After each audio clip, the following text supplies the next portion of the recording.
Hello, everyone, and welcome to day one of our 14th annual MMVC 25. Our first presenter this year, is coming to us from Sweden, and that's Professor Dr. Ebba Ocean-Nilsson. She is a consultant as well as quality reviewer and global expert in inclusive, scalable, and sustainable education, aligned with SDG 4. And you had a question on that. You can always check ChatGPT to get the exact name. But Ebba can also tell us more about that. The new social contract and AI. She serves on the ICDE board. It's technology and innovation and open educational networks, and chairs the leadership through uncertainty committee. Very mysterious. I'd love to know more about this uncertainty. I guess that's not the committee is uncertain, but the world is uncertain. She is a former chair of the ICDE, Open Educational Resources Advocacy Committee. She has received numerous awards, including Open Education Global's Excellence in Open Leadership. Ocean-Nilsson works with leading international organizations and authorities, serves on the editorial boards of quite a few editorial boards, and is a frequent keynote speaker. She has published over 200 works in her field. So it gives me great pleasure to have you, Ebba, once again with us. I think this is probably, if I'm not mistaken, your 14th, right, 14th year. So welcome once again. Right, so I'm going to stop screen sharing and let you take over. Thank you, everyone, for joining us. Sit back, enjoy, ask questions in the chat box, and we'll be happy to help you. Thank you so much, Dr. Nelly Dodge. Can you see my screen now? Not yet. Not yet? I think it disappeared when you left. Yes, I took it away, but I shared it again. I will do it again.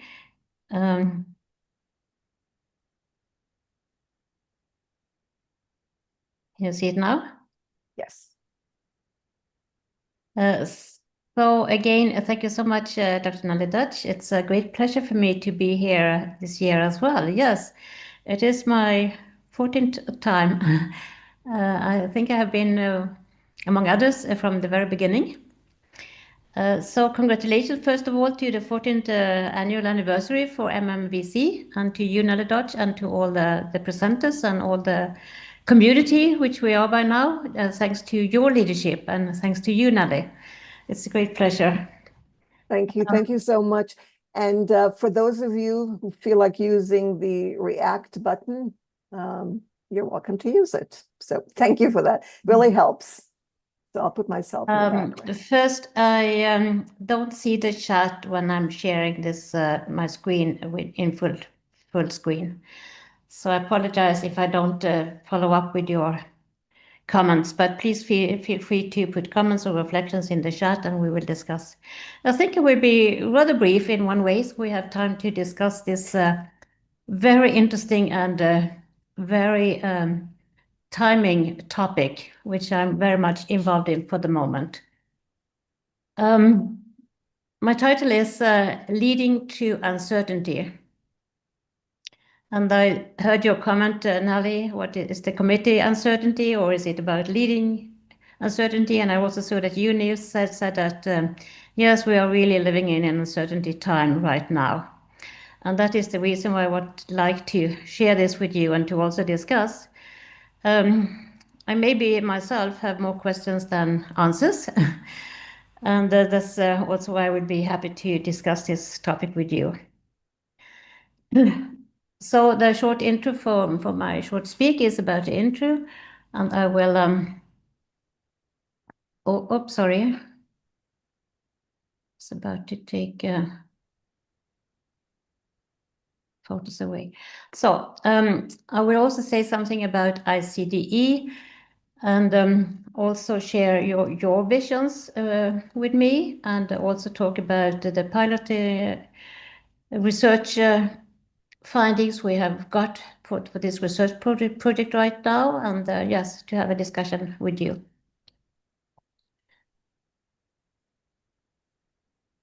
First of all, I take the opportunity to talk a bit about ICDE. ICDE is the International Council for Open and Distance Education, and it is the largest and oldest association in the world. We're actually celebrating our 86 years anniversary this year. It started with the correspondence courses, because that was distance education at that time. And we all know that it has moved to a lot of different kind of format, the flexible education, blended learning, distance education, online learning, open learning, whatever. But we are the oldest one and the largest one. And we have been partnership with UNESCO already from the beginning. ICD has its secretariat in Oslo, in Norway, and I myself, I'm in the board for the second period of time with ICD, and then I have talked about ICD and the web ICD before during those sessions with you, Nali. And I think it is worth to do it because ICD is really the global organization who really work on shaping the future for education, not leaving anyone behind. And for this year, 2025-2028, we last year, or 2 years ago actually, started to reshape our strategy because it is not just about open and distance education, because that is the delivery mode. It is more about the focus on the why question. Why are we doing that? And for whom? And how are we doing it, of course, but also what are we actually doing? But mainly the why question. Why is it important? It is important because together we shape the inclusive, scalable, and sustainable education. And those 3 words has also been the key words in our new strategy. With inclusive, scalable, and sustainable education, we can reach the SDG 4, education for all, not leaving anyone behind. Because those are the 3 words. To our work with the presidents around the globe, because our members are from universities and educational institutions around the world, and together with the presidents and the vice chancellors, we have worked on this strategy. So they have been involved, really. So just very briefly, we are engaging institutions from top to bottom, but also from bottom to top. And the objective is about increased global impact from ICD members, shaping the future of education, because no one can do this alone. It is not anyone's responsibility. We can do this together, and it is each and everyone's responsibility.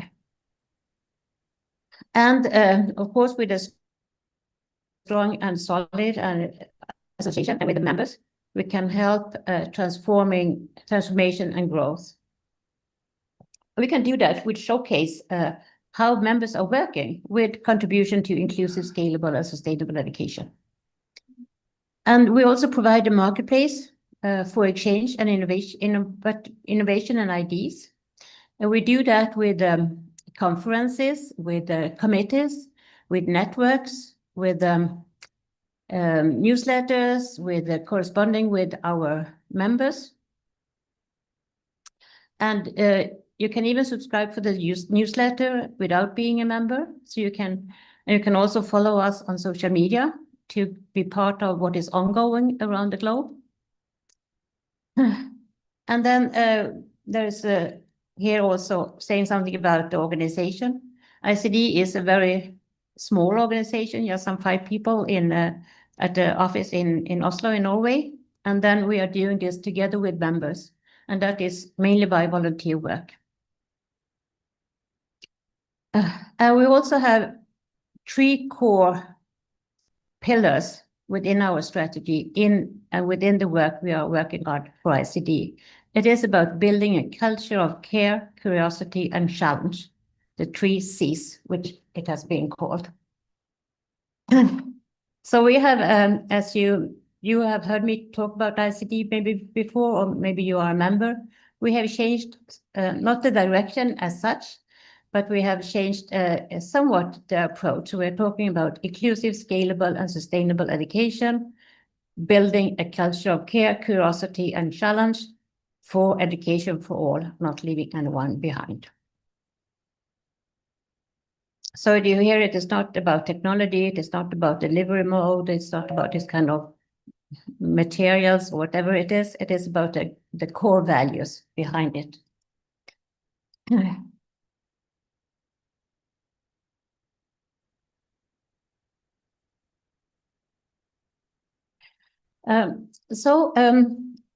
One of the networks which we're working on is the newly started ICDE Open Education Network. And maybe you have listened to me before. I used to present myself, and it's also used to be in my bio, and it was also here for this time because I have shared for many years in 2017 the ICDE OER Advocacy Committee. That was a committee with ambassadors from all the 6 regions. And we worked like a core team, and all ambassadors had to reach out in their region, in their networks. Now we have changed that, as we have this new strategy as well. So we have changed it to a more like a network, so everyone can get involved. And the aim is to facilitate knowledge sharing, collaboration, and project development among the members. And that can be done with expertise and practice within open education. And with open education, it comes also to other open movements. It is now led by Rob Farrow from Open University in UK and from Christina Rassi from Leeds University, also in UK. And you are welcome to join, although you need to be a member of ICDE. We have also recently, actually 2 years ago, started the Technology and Innovation Network, so-called TIN. And that was very much, of course, as a lot of other things, due to the rise of AI and the use of AI in education. So we thought there was a need for Technology and Innovation Network, and that network, already from the beginning, started to work on different kind of goals. And I'm leading, as also was in the questions for you, Nelly, I'm leading one of those goals. And this goal is about leading through uncertainty, because that is what it actually is within education today. There is a lot of uncertainty due to a lot of things, not at least since the pandemic, and not at least since AI's introduction, but also for globalization, for disasters, for wars. I mean, there are different kinds of uncertainty around us. And we need to have leaders who are brave enough to lead through uncertainty. So this is just a screenshot about the objectives and the vision and the activities. So I'm leading this one. I'm also part in another goal, and that goal is about a blueprint for AI for scalable education in higher education.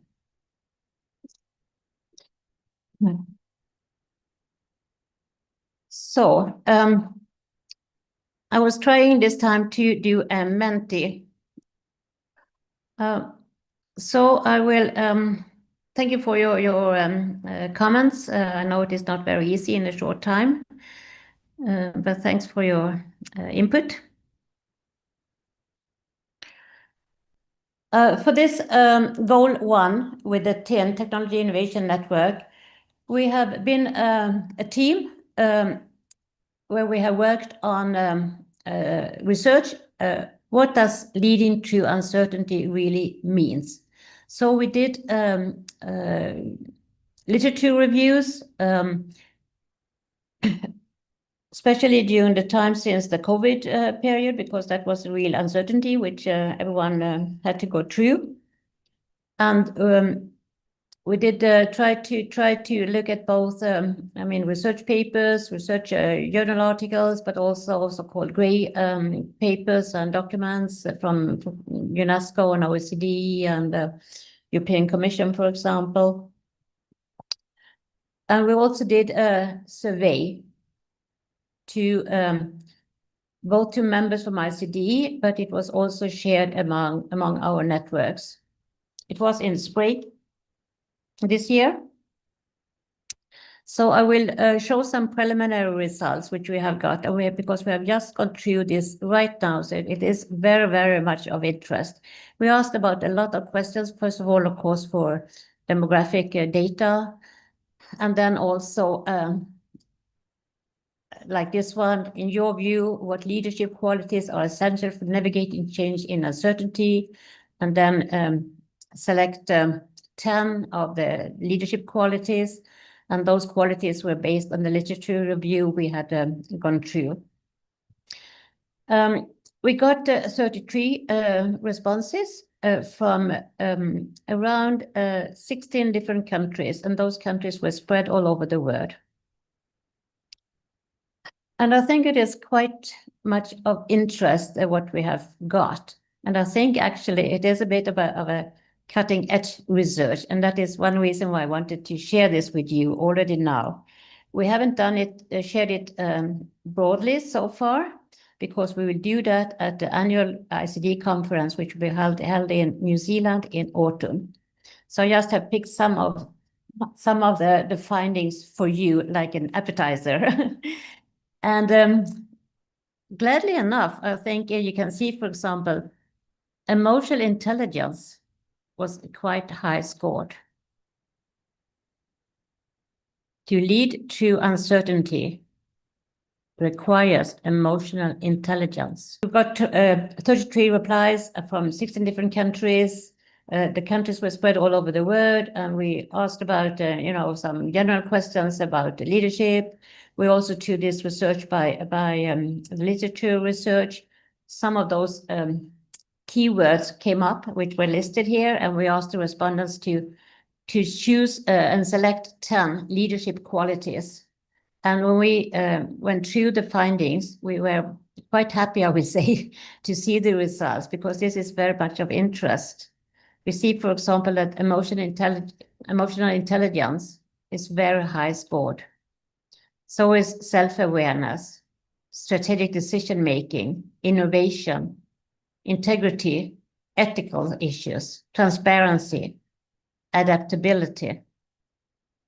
And this is maybe not so often what you think about leadership, about, for example, you need to have so much emotional intelligence. For example, leaders today, of course, some leaders have it by nature.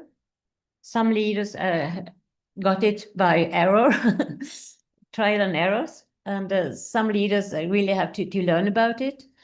But it is interesting. We found this very, very much of interest because, those core pillars we see here are very much so-called what we sometimes call soft skills or tacit skills. It is not very easy to read about it and to learn about it by reading or watching others. But you really have to make leadership by heart, as I used to say, about heart, hand, mind, and soul. And that is not so often happening when about leadership. I will also show, we also asked about select 3 strategies that you believe are most critical for addressing both immediate challenges and long-term sustainability in education. Because there is a balance with those immediate challenges, but also to get sustainability within your institution, your organization. So here it is, as you see, high score is building a culture of trust and psychology trust. It's about making fair, ethical, and transparencies. It is about encouraging creative ideas, for example. Of course, it's always difficult. I mean, 33 responses is not that much. So maybe it is not fair to count in percent, but you get some, I mean, 21 about from 33, that makes sense.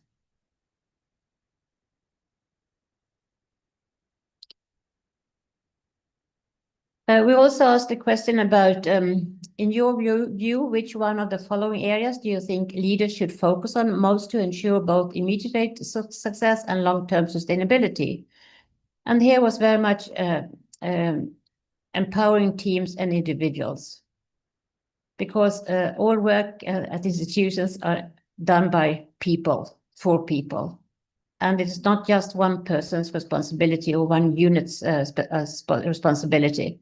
It is about teams, it is about individuals to get ownership what you are doing within the educational organization. So empowering teams and individuals was very high ranked. And so it was also about diverse perspectives and also about building trust and transparent communication. We also asked, for example, in your view, what is the greatest opportunity for AI? Because this research was, I mean, uncertainty, we call it uncertainty. Of course, it is include AI, but it's not just AI. It is, as I said, other some kinds of uncertainty as well, like the COVID was, like there are interruptions due to war, there are climate changes, there are, a variety of different kind of uncertainty. So here was very highly ranked driving innovation in teaching and learning. So innovation was a very strong word here. And that is what AI can do. AI can maybe do something which we couldn't do earlier on. And that means that we can also free up time for communication, for dialogues with the students and with the staff. Because AI can do something which we couldn't do earlier on. AI will not do exactly the same what we did before, because that is just about transition from one media to another. That's not the point of it. It is that we can do different kind of things which we couldn't do before. Actually, I have two mentees here, some mentees here as well, but I don't think we will go through that because maybe it is a bit difficult right now.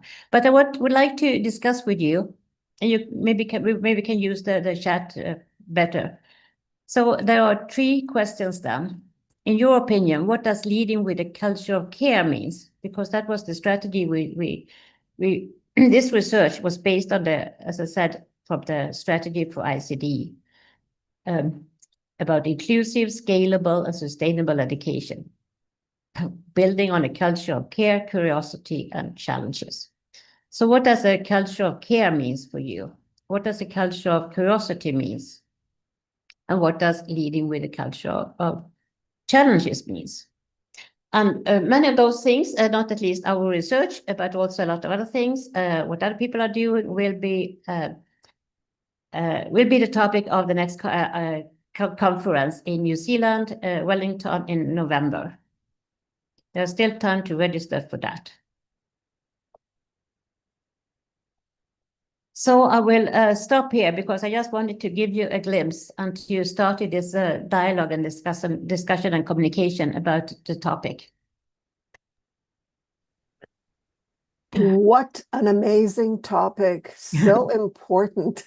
Eva, you amaze me every year. But, when you mentioned care, first of all, curiosity, I was, in the first, I guess, questionnaire that you shared with us, curiosity was 0. No one had added curiosity, and I was, I couldn't figure out why, since the title is curiosity. Yes, I agree. The slides I show you was actually just some of the results. there were other questions where Oh, I this. see. Where curiosity came Yes, in. yes. Yeah, that's And what I and figured. there were also, I didn't show that, but because that was, there were questions about both care, curiosity, and challenges, but those were to write. So that was a longer answer for that. So that's And the reason I haven't shared that with you, and this was just the piloting things. You mentioned the word culture.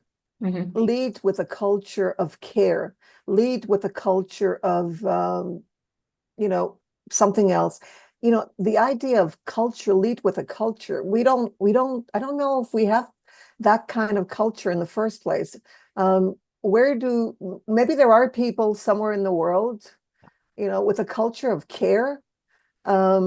Maybe they're families and individuals with this kind of culture, but I don't think it's something that we see very readily. I mean, we see it in the families, of course, maybe in small villages as well, but we don't see it in the world as such. I don't see where people really show a culture of care beyond their families, really. So when you say a culture of care, the only thing I could think of is compassion that can be developed, and with, say, mindfulness or yoga, other mindfulness practices, so that people do show care, they show compassion, they learn to develop this and practice it. But I don't see it otherwise, so maybe you can help me out here. Yes, I see there are some suggestions in the chat as well. Yes, exactly. I mean, care is some kind of umbrella term for all what you have mentioned, and what also is mentioned here in the chat, like empathy, like awareness, like also to boost emotional intelligence. I mean, to really see. I think this concept also, I have seen it a lot from literature, from research, that this concept was very strong since the COVID, because education is it became clear. I mean, it is clear for us, but it became more clear for everyone that education is so much more than lecturing and exams and assessment and all these kind of things. It's so much in between, so to say, which really is about caring. Well, I think that's what teachers do. Teachers, I think 90% of the teachers who stay teachers and don't leave the profession are those who care, and they show care. Yeah. Most often, but also most often when for an administration, for example, what counts is how many lessons you have per week, or how many exams you have, or how big the classes are, or whatever. But I mean, most teachers become teachers due to the passion for see people growing. And exactly. that is really about care. Exactly. So But that's also why we choose this more umbrella term about caring, because education is so much more than all this kind of, yes, as I mentioned. But leaders don't. Yeah, exactly. And leaders, I mean, to lead, I used to work as a quality reviewer for ICDE, and I think maybe I mentioned that before in some sessions, that for 3 times I had done quality reviews for University of Tabukas in Indonesia. They have 500,000 of students online, distance students on 39 different islands. And I have never, ever been at a place where I really see that they are leading by care, curiosity, and challenges. Each and everyone knows exactly what is going on at the university. Each and everyone, either they are a leader or teacher, they do it, as I briefly mentioned also, this is very much about to lead with brain, mind, heart, hands, and actions, and that should be transparent. And that is also very much about caring, that it is not just one who do that, another one who do that, but everyone need also to have ownership. And if you have ownership, you can also lead build a culture of care, because then it means something for you and you are responsible and you can take actions. Everybody knows what care means. Yeah. And yet, in outside, as I said, outside their immediate families, they don't practice it, as if, people outside our families aren't really people. They're objects. Yeah. And we treat them like they're objects. I mean, administrators treat teachers, and teachers from around the globe have told me the same thing. They treat them as objects. They don't care about them. They don't listen to them. They don't cater to their needs. And, they're objects. Like you said, how many classes I have to fill in. I have, we need grades. I mean, they seem to only care about what's, above them. They have to make sure that everybody's happy so that they don't get fired. Yeah, exactly. So it's about money, really. To really be a leader. I mean, the respondents we got was both leader, I mean, high top level leaders, but it was also middle managers. And of course, sometimes middle managers, I mean, they have a very difficult situation because they have exactly what you are saying. They have to more or less tick boxes. How many students are there per class? How many exams? How many lessons? How many? What about the literature, and how many pages should they read, or whatever it is? It is just more or less to tick boxes, not about those other kind of things. So that was amazing why we got so many answers, and so at least we think that the people really were thinking that leading with true uncertainty needs so many other kind of things, and that I mean, it's not counted. There's no time for it. There's no time for capacity building on it, or for developing the talent. So and that is also about caring for leadership, to care about the staff so they can grow. Exactly. This is why this is so important in every aspect, not just in education, but in every aspect of our lives, for our own well-being.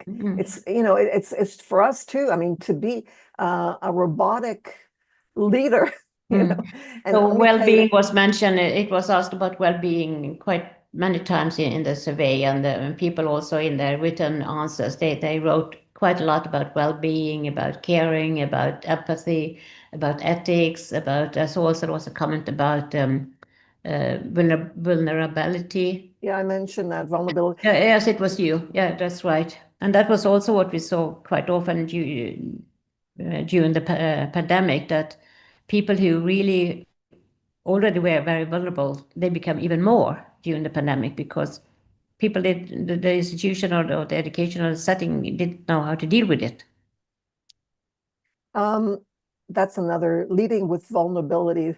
There's a whole research out there on that. But Ella mentioned something as a teacher I can relate to, and I think Nevis can also relate to that. She mentioned the fact, I think Ella is a native speaker of English, but she doesn't. She lives in the country where English is not the native language, and she teaches as a foreign language or second language.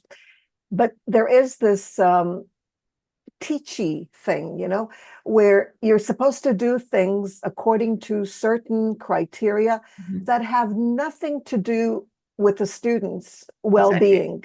And one of these things, well, there are many, there's so many, every country has its own list of things that they do for no reason at all. It doesn't promote the students at all. And one of Exactly. them is a curriculum that's only in English. Now, how can students possibly, a foreign language, possibly understand a curriculum if it's written in a foreign? Well, these days they can go to ChatGPT and translate. Okay, so it's not too bad. But the idea of not respecting, you know, me and my first language and doing everything in the second language, that's something, it might seem minor, but it disrespects, students and who they are, their Yeah, that's identity. right. So, Absolutely, not because language is so ignoring, much more than a word yeah, as such. It is about history, culture, I mean, and how you express oneself and yeah, and it's yeah. ignoring who they are. And that, I think that's what's really disturbing. Mhm. Ignoring people, not Yeah. seeing them, not listening to them, not, well, caring, of course, Mhm. is a strong word, but that includes everything. And I think that, as teachers, we know we gain so much knowledge about the environment, Yeah. about what goes on. And, there's not enough research using teachers to share all this knowledge that they accumulate. And I Mhm. think that's a shame. You mentioned that they do take educators, which is important, but I think you have no idea. I mean, I'm talking about those who don't teach, have no idea Mhm. how much knowledge about people Mhm. and about respect and care and well-being and so on teachers have at their Yeah, exactly. fingertips. Exactly. And that is also, I think it was also mentioned about empowering the team and the individuals. Mhm. Was selected as very high scored. So you said that this is going to be presented in New Zealand. Yes, we have done it is accepted as a research paper, and we are actually. I mean, I have much more information so far, but I just wanted to give you a glimpse, and because I think it's so important to start to talk about what does it really mean to be a leader today, because the only thing we know is that it is about uncertainty. And we need to learn more and to face, I mean, to be more aware about what does it really mean to lead through uncertainty, and to also to be a leader at all levels to this time of uncertainty.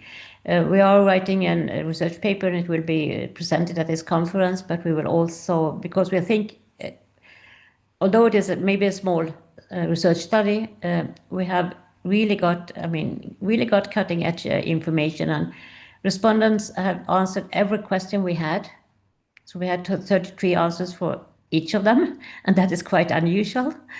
And people have really been honest, and especially for those free answers questions. So we have got a lot of information, and we will, I mean, disseminate it in many ways. We have already done a pod. We will publish it in scientific journals, and of course for more conferences as well. So for sure you will hear more about it. So it will be open access so that Yes, we can yes, yes. all, because I know everything you do is open Yes, access. absolutely.